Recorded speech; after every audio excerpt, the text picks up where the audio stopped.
अब यम द्वितीय के दिन सब भाइयन के साथ मिलके यमुना जी में डुबकी लगावे की का जरूरत बा? ऐसन शास्त्र में लिखल बा बापू साहब। पर तोहरा वो भाई खातिर व्रत रखे के का जरूरत बा? जाने लू ना कि सुजामल राष्ट्रद्रोही है। जख्म ऐसन दा जेकर खौफ जिंदगी भर रहे।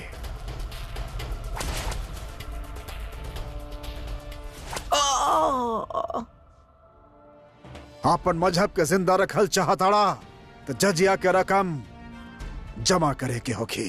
काहे के वक्त ए जमीन पर तोहार खुदा हम बानी। इनका रिश्तेदार के कत्ल के इल्जाम बात आ रहा सर पे। और आपके पिता के कर्ज, जिंदगी के बदले जिंदगी, फैसला आपके। मौत के बदले मौत और जिंदगी के बदले जिंदगी। रिहा कर दा इनकरा के। बादशाह के बाप बने खातिर आप बहुत कोशिश कैनी। बादशाह के बाप बादशाह ही हो खेला, कोनो वजीर ना। एक बार बहराम खान के करतूत जलाल तक पहुंच जाए तो वजीर आला बने से हमके केहू ना रोक सकेला। बस एक बार हम वजीर आला बन जाएं तो जलाल के ताज हमसे दूर ना। बेटा ज़हीनू, माँ की ताकत बनी तो फक्र महसूस हो खेला।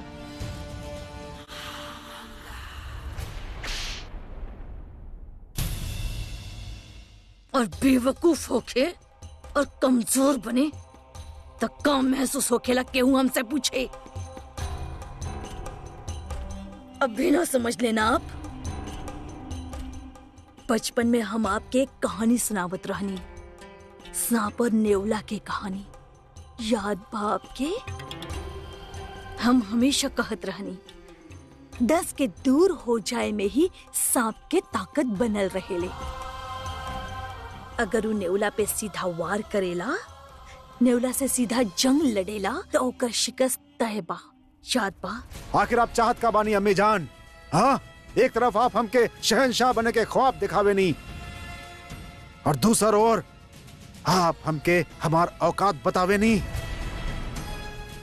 कल के होखे वाला शहंशाह के केहू के खौफ कहे होखे। बेवकूफ अपनन से अकलमंद दुश्मन अच्छा हो खेले। या अल्लाह, जलाल की जगह ले हलता दूर के बाद बा। उ जगह के बारे में सोचे के औकात भी ना बा तोहार। आदम आप समझे के कोशिश काहे ना कर रहल बानी। आप आपन अकल ना लड़ाई, बस आपन अम्मी पे भरोसा रखी। जे हो खेला बस देखत जाई। हम आपके अम्मी वो बहराम खान के आपके रास्ता से हटा देवे के चाहत बाड़ी और ये नेक काम में बहराम खान खुद हमने के मदद करी है। देख लिया आप।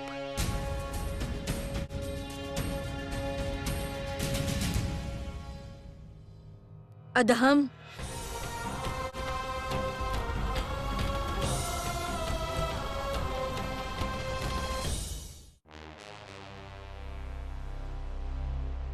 वजीर आला तखतमल के खेमे के पता चल गइल बा।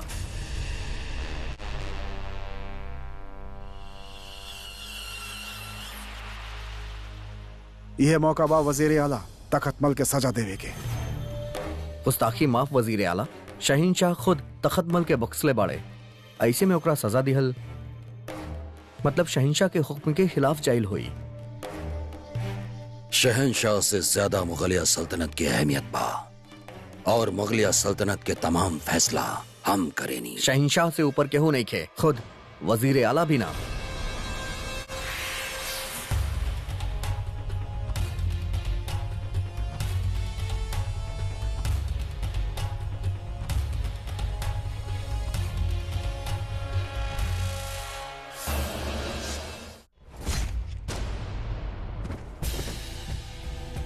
केहू और के कुछ कहे के बा,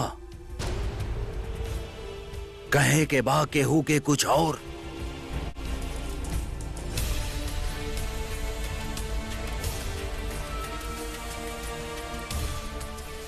जलाल चाहे तख्तमल के जान बख्श देले होके, मगर हमार तलवार हरगिज ना बख्शी ओकरा के।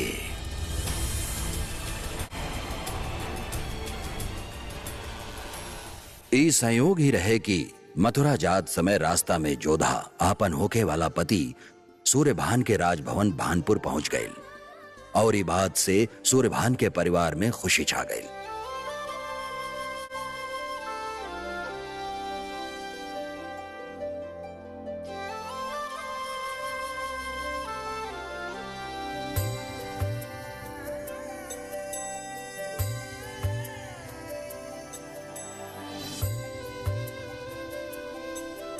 आवा जोधा, तुहार होखे वाला ससुराल में तुहार स्वागत बा। रुकी रुकी मासा, ऐसे ही थोड़े ना भाभी से महल में प्रवेश करी है। ई का नटखटपन है चंद्रा? नटखट पर ना मासा, रिवाज है। होखे वाली ही सही भाभी सा तो बाड़ी, और महल में प्रवेश करे से पहले रिवाज तो निभावे के ही होगी।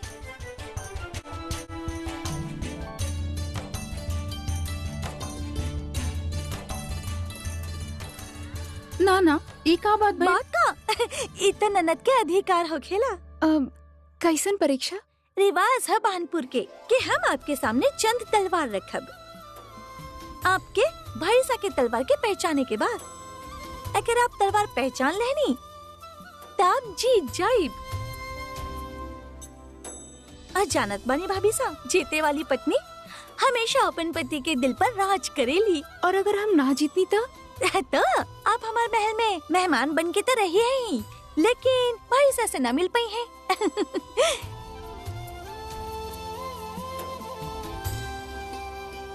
तो भाभी सा तैयार बानी आप परीक्षा खातिर? राजपूत कबो कोनो परीक्षा से पीछे ना हटेले। हम तैयार बानी।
ई रहल आपके भाई सा के तलवार।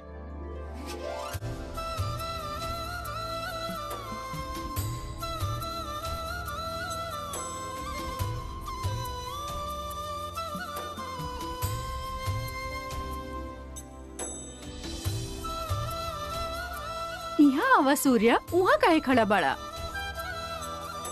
तनी देखा था कितना होनहार हा हमार बहू।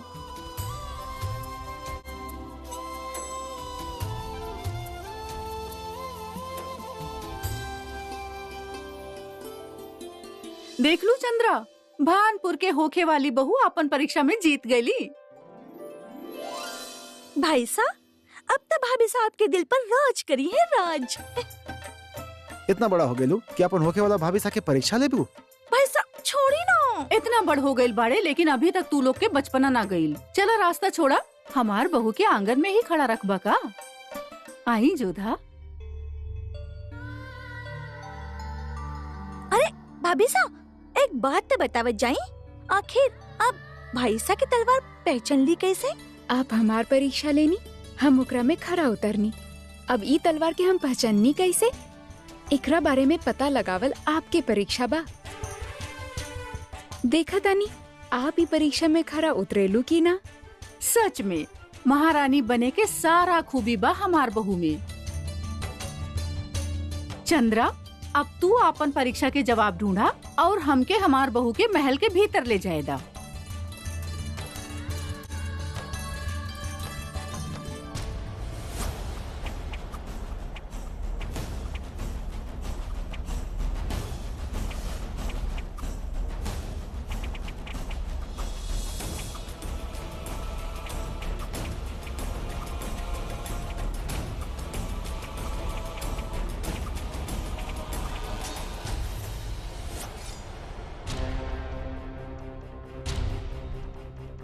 वार चाहे सामने से होखे या पीछे से, पर हमके अपन दुश्मन के पहचान होखेला अब्दुल।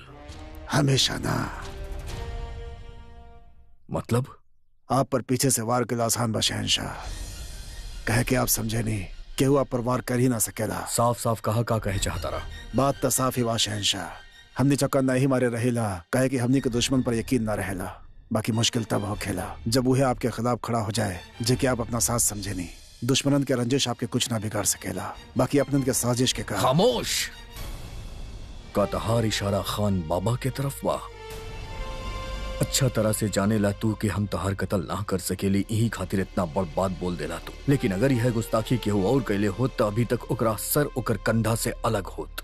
अच्छा तरह जाने नहीं शहनशाह, फिर भी आपके आगाह के चाहता नहीं कि उन पर नजर रखें, उनसे होशियार रहे, वरना एक दिन आपके मौत से डर ना लागेला ना तरह के। आप मौत से बिल्कुल डर ना लगेला शहनशाह। बाकी आपके साथ कुछ बुरा होके एक ख्याल से डर जरूर लागेला। जे तरह आप सबके सामने वजीर आला के मशवरा के खिलाफ जाके तखतमल के बख्श देनी, वो के वो अपन तौहीन समझ सकेलन। आप उनके खिलाफ गए नहीं, ऐसे वो आपके खिलाफ खड़ा हो सकेलन। हम जाना था नहीं हम खान बाबा के मशवरा के खिलाफ गए नहीं, पर वो हमार वालिद जैसन बाड़े। वह हमके सिखैले बाड़े कि एगो शहिंशाह के फरमान सबसे बड़ हो खेला, तय में वो भी शामिल बाड़े। यकीन बा हमरा के कि वो हमारी फरमान की इज्जत जरूर करी है। अब हमार इंतकाम मुकम्मल भइल। आप इंतकाम तो ले लेनी वजीर आला, बाकी अभी सोची शहनशाह के का जवाब दे। जलाल से हम सवाल करेनी, जवाब ना दे लिए। गुस्ताखी माफ, बाकी ये बार मामला कुछ ज्यादा ही पेचीदा हो गई बा। शहनशाह खुद बख्श ले रहलन एकरा के। ऐसन पहले भी कई बार भइल बा। हम जलाल के वफादारन के सबक सिखैले बानी, और फिर ताई दुश्मन रहे। दफन करदा एकरा के।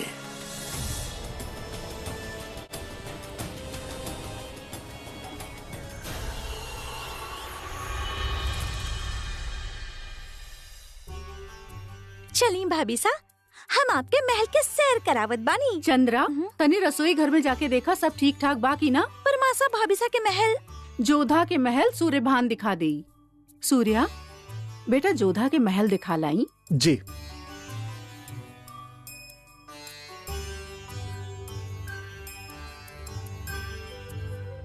जोधा के यहाँ भानपुर लाके जे हमार मान रखले बानी ना कुंवर जी, ओकरा खातिर हम आपके बहुत आभारी बानी। हमने के यहाँ बहन के ससुराल से आभार ना लिहल जाला, बस उनकर आदर कइल जाला। आई अतिथि कक्ष में विश्राम करी, तब तक हम भोजन के व्यवस्था देखत बानी। पधारी। बहुत बोले लगलू आजकल, छोट बड़ के लिहाजे नहीं खे। चल मासा।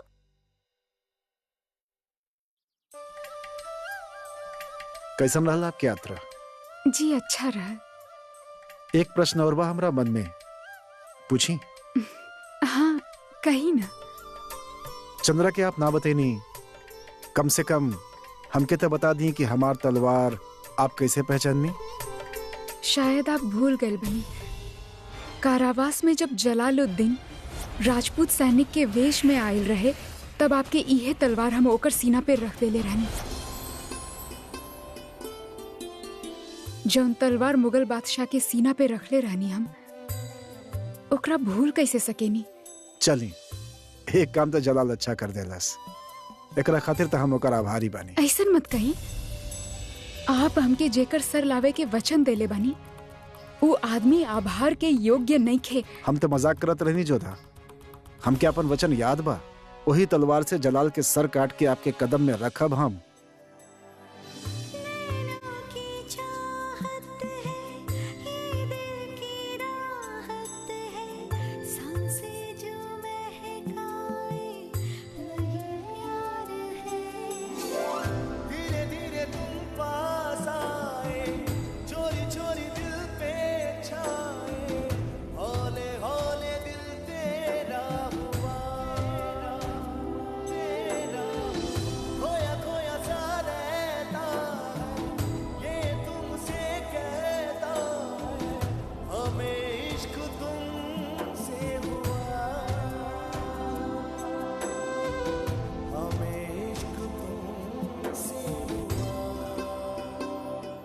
जोधा, हम आपके कुछ दिखाई चाहता नहीं।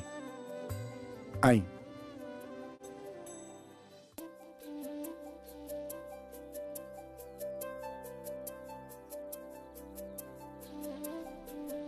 अरे ये तो पृथ्वीराज चौहान जी के चित्र बा। हाँ, राजपुताना के शान, शूरवीर, हमनी के आदर्श। आदर्श तो ही हमार भी बनी। पता बा, सुजामल भाई से इनकर किताब हमके भेंट में देले रहनी। इनके बारे में सब कुछ पढ़ ले बानी हम। वैसे बहुत अच्छा चित्र बनवाइले बानी आप। बनवनी ना, स्वयं बनैले बानी। सच? आप तो बहुत अच्छा चित्रकार बानी। आज से पहले बहुत सारा लोग हमार कला के तारीफ कैलन, बाकी आपके मुंह से अपन तारीफ सुन के जन खुशी मिलल बा वो पहले कबो ना मिलल रहे। का आपके भी एगो ऐसा चित्र बना सकेला हम?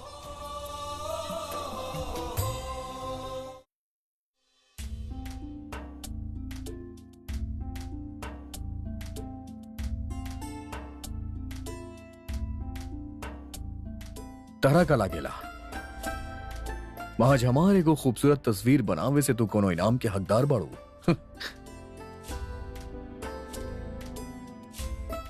ई तस्वीर हम आपसे कोनो इनाम पावे के लालच में ना बनैली, बल्कि आपके चेहरा पर एक मुस्कान देखे खातिर पेश कैनी है जलाल। तू सिर्फ हमार बेगम ही ना बाड़ू, हम बचपन से जाने ली तरह के। तू एक राई खातिर बनेले बाड़ू काहे कि तू ई साबित कर सका कि तू ई फन में हमसे ज्यादा बेहतर बाड़ू। अल्लाह, हम आपके बराबरी काहे करब?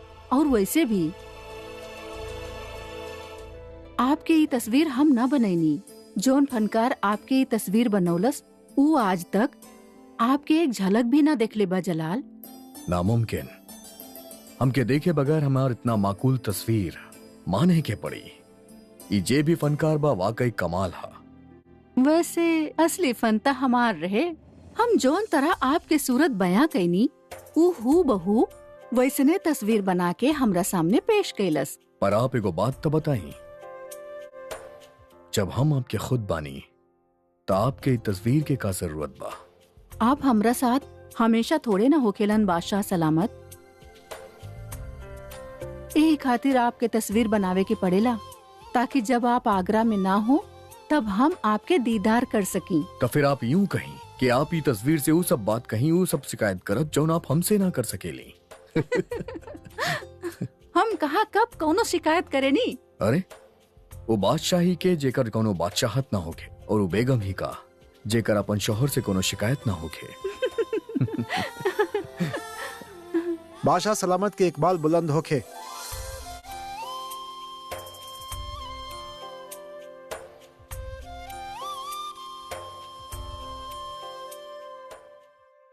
का खबर बा? आमिर से कुछ लोग भानपुर की ओर निकला ताड़न, जहां पना क्षेत्र के सारा राजपूत राजा इकट्ठा होके मुगल सल्तनत के खिलाफ साजिश करे के कोशिश कर रहल बाड़न।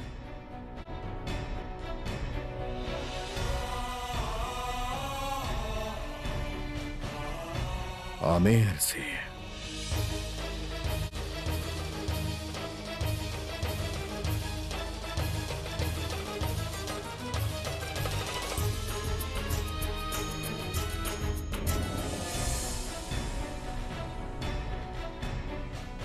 आमिर की इज्जत खाक में मिले ले बड़न। आमिर मुगल के खिलाफ जरूर कुछ न कुछ करिहन। अब आपके कुछ सोचे के हो कि शहनशाह?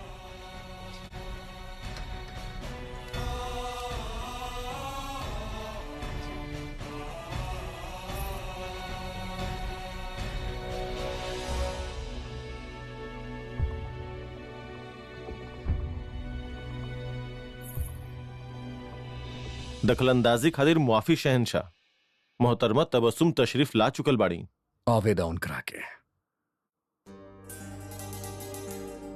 बादशाह सलामत के आदाब। आप जोन हमार तस्वीर बनैनी हमके पसंद आयल, शुक्रिया। यही खातिर आपसे एगो और तस्वीर बनवावे चाहतानी। फरमाई हुजूर, बयां करी ऊ चेहरा।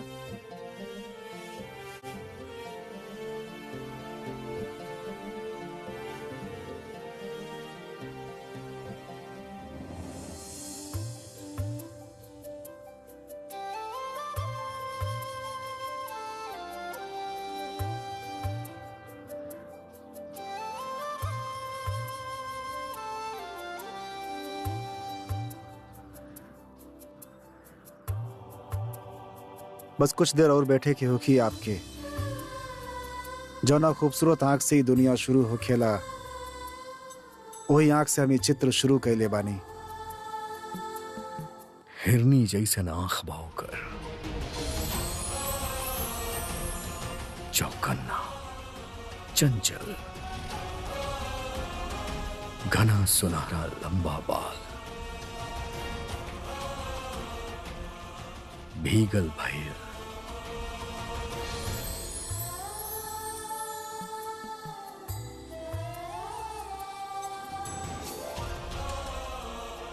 हाथ आगे, औरों में शमशीर, आंख में गुस्सा, जहर भरल निगाह।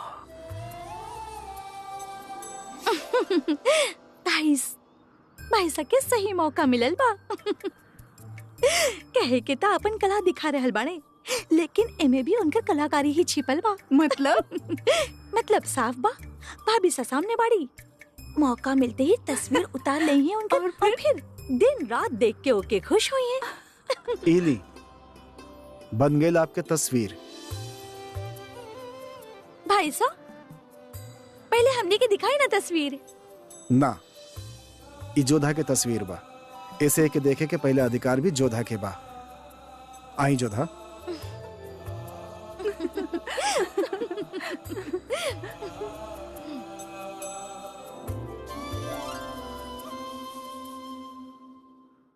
बन गई तस्वीर। जी शहंशाह, लेकिन ये तो राजकुमारी जोधा की तस्वीर है।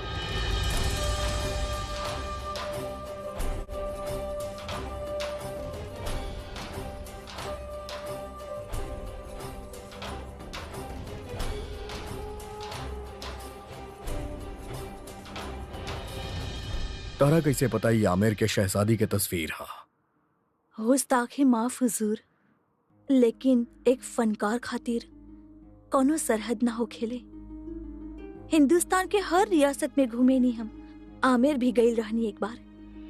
उन्हें इनकर तस्वीर बनावे के मौका मिलल रहे हमके, और कहत रहा कहे के काबा हुजूर, अपन रूप से भी कहीं बढ़ के बानी राजकुमारी जोधा के गुण। वो बहुत काबिल और होशियार बाड़ी, फनकार के भी बहुत कदर करेली। कदरदान हम भी बुरा नहीं खे, बशर्ते फनकार काबिल होके के चाहिए। आप बेहतरीन तस्वीर बनी ले बानिया, अब आप जा सकेली। जी हुजूर।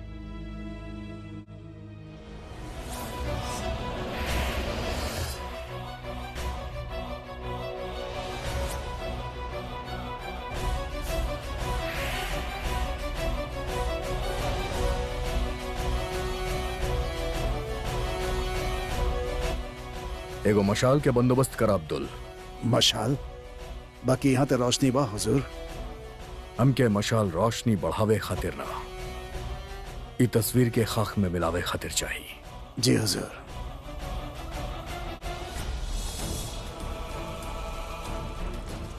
गुस्ताखी माफ हुजूर। अगर आपके तस्वीर के जलाए के ही रहे तो इतना वक्त लगा के इतना कीमत देके कहीं बनवा लिए कि कुछ चीज के बनवाइल ही खातिर जाएला अब्दुल, ताकि उनके खाक करे के लुत्फ उठाइल जा सके।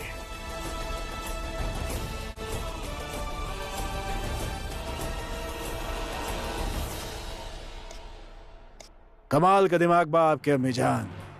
जैसन आप कहले रहनी, बहराम खान बिल्कुल वैसन ही कैलास। उस शहनशाह के नाफरमानी कैले बा, शहनशाह खुद बख्श ले रहलन एकरा के। ऐसन पहले भी कई बार भइल बा। हम जलाल के वफादारन के सबक सिखैले बानी, और फिर ताई दुश्मन रहे, दफन करदा एकरा के। अब ओकरा के जलाल से केहू ना बचा सकेला।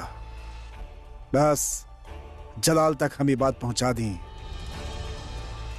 तू ना आदम, हम ये खबर पहुंचाए जलाल तक। तू रास्ता में मत आइह। रुकी, कहाँ जा रहल बानी आप? काहे रोक रहल बानी आप हमके? आप ना जा सकिले।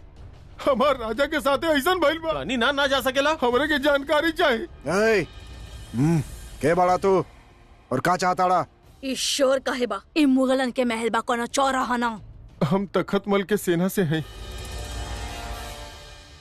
आपन राजा के पार्थिव शरीर लेवे आइल बानी ताकि उनकर अंतिम संस्कार कइल जा सके।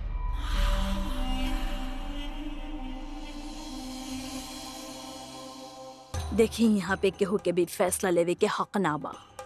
आपके शहंशाह से रजामंदी लेवे के चाहिए। हमने तो बस खिदमतगार बानी। आपके सीधा शहंशाह से बात करे की चाहिए। इनकरा ले जाइए। धन्यवाद।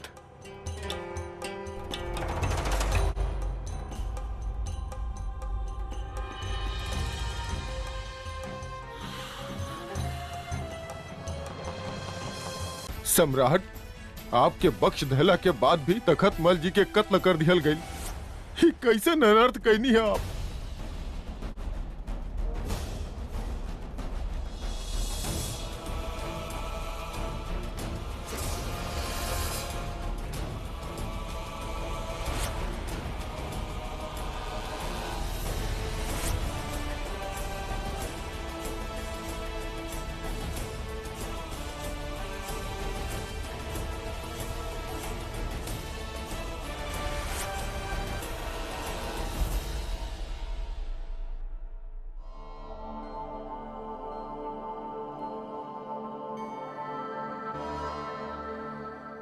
गुस्ताखी माफ हमार हुजूर।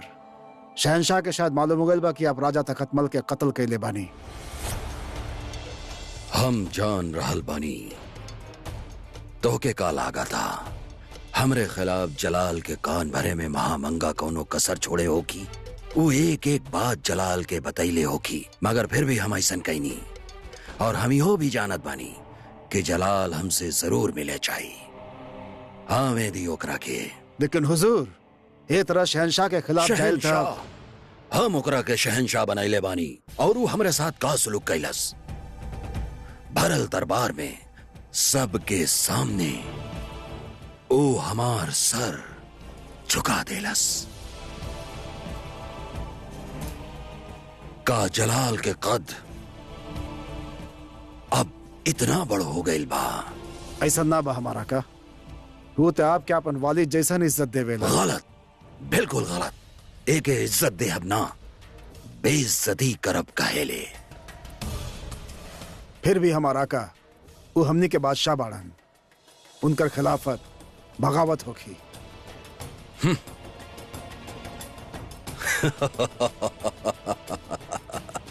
अगर ऐसा है तो समझ ली कि हम बागी हो गए बानी। आदाब अर्ज़बा हुजूर। सल्तनत के सब वजीर और सिपह सलारन के दीवाने खास में फौरन तलब कर गइल बा। के तलब कैले बा? दीवाने खास में तलब करे के हक सिर्फ बैरम खान के बा। गुस्ताखी मुआफ हुजूर। दीवाने खास में सबके खुद शहनशाह बुलौले बड़े।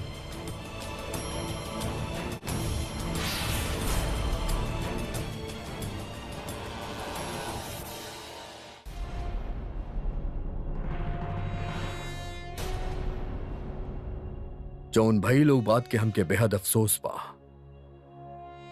ऐसन हरगिज ना होके के चाहत रहे।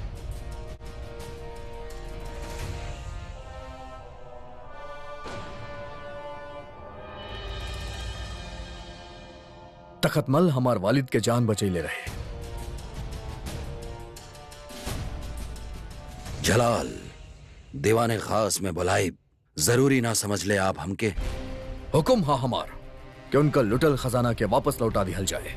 तखतमल के खजाना लूटे के हुक्म हमार रहे। उनके वारिस के मंसूबदारी भी दिहल जाई।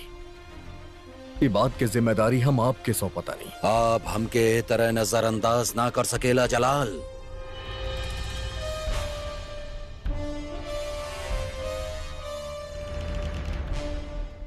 तकलिया केहू भी ना जाई।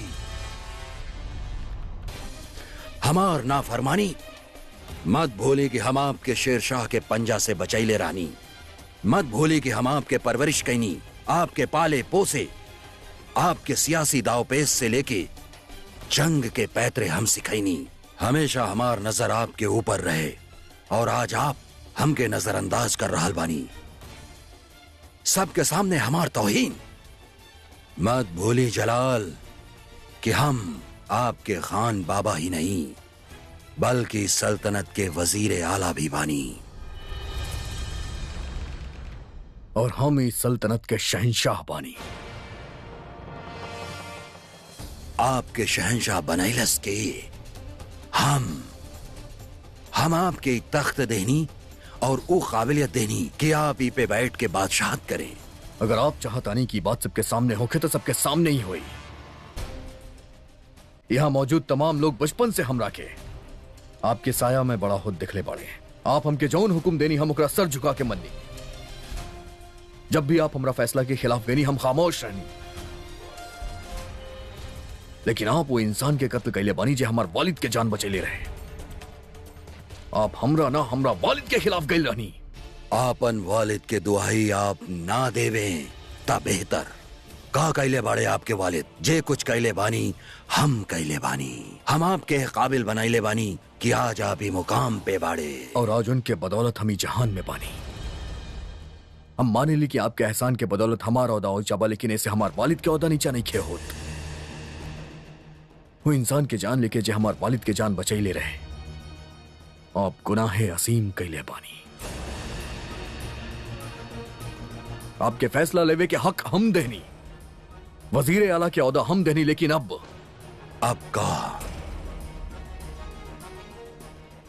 का आप जंग के ऐलान कर रहल बानी? हम अपन खान बाबा के खिलाफ कैसे जंग छेड़ सकेली, लेकिन अगर बागी बगावत करी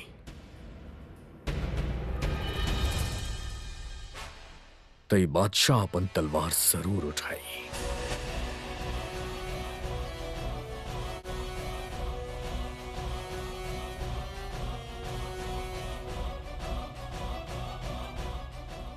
बाबा,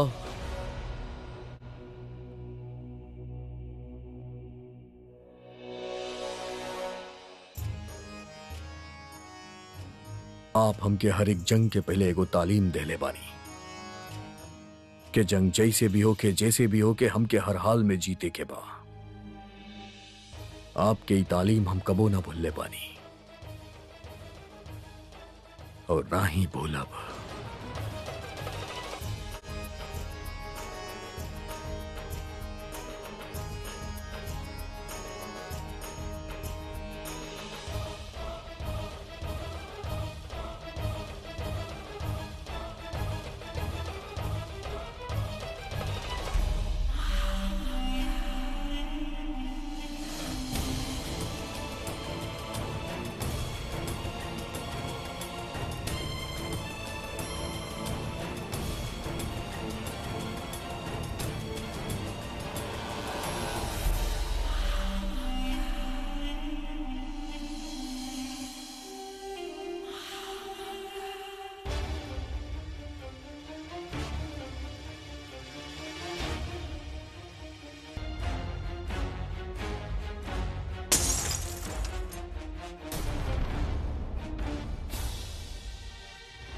रहीम, जाई अब बाहर जाके खेली।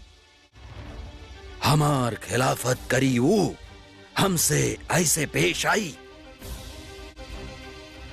काबिल, आज से पहले हम आपकी इतना गुस्सा में कबो ना देखनी। आज से पहले जलाल हमसे तरह से बात भी तना कैलस। हम जान रहल बानी वो केकर जुबान बोल रहल बा।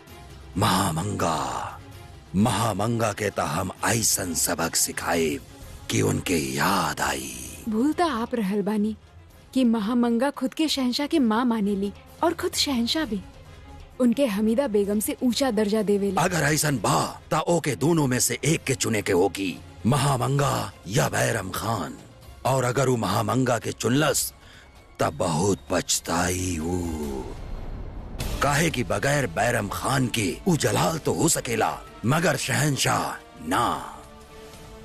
मुसीबत के सूरज से ओकरा के बचावे वाला दरख्त हम, हिंदुस्तान फतेह कह के ओकरा कदम में डाले वाला सरपरस्त हम। बैरम खान के बगैर ओ कुछ भी ना। जलाल पे इतना गुस्सा? आप तो हमेशा जलाल के आपन औलाद मान ले बानी ना। ओ हमके ऊ इज्जत कहाँ देलस जे एक वालिद के मिले के चाहत रहे। ऊ बेइज्जती कैलस हमार। और वो ई बात कैसे भूल गएल कि हम मुगलिया सल्तनत के वफादार बानी, कौनो सुल्तान के ना। हम ओकरा के सिखैले रानी कि सियासत के मैदान में एक छोट से गलती के सजा बड़ हो खेले। ऊ हमरे साथ ऐसन कई के बहुत बड़ गलती कैले बा, बहुत बड़ गलती कैले बा। या परवरदिगार रहम कर,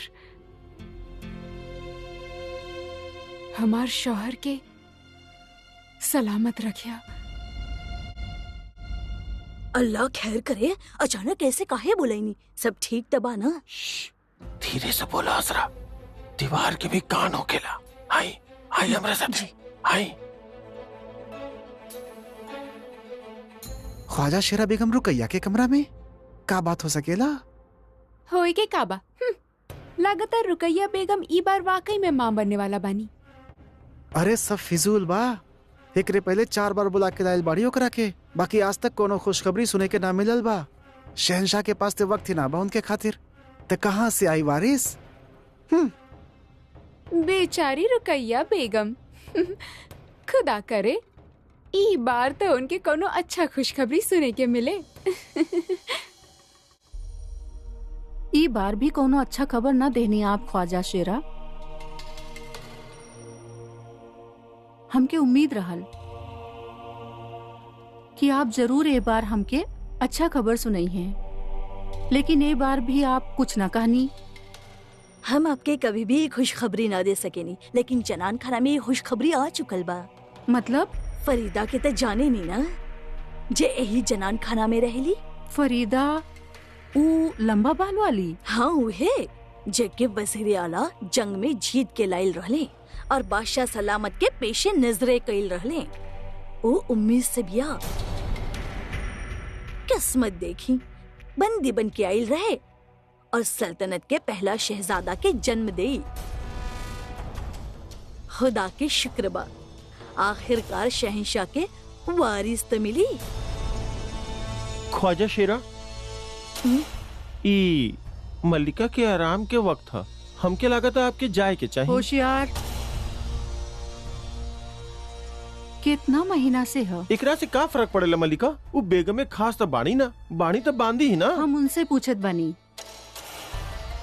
कितना महीने से है फरीदा? 3 महीना से बिया बेगम साहिबा।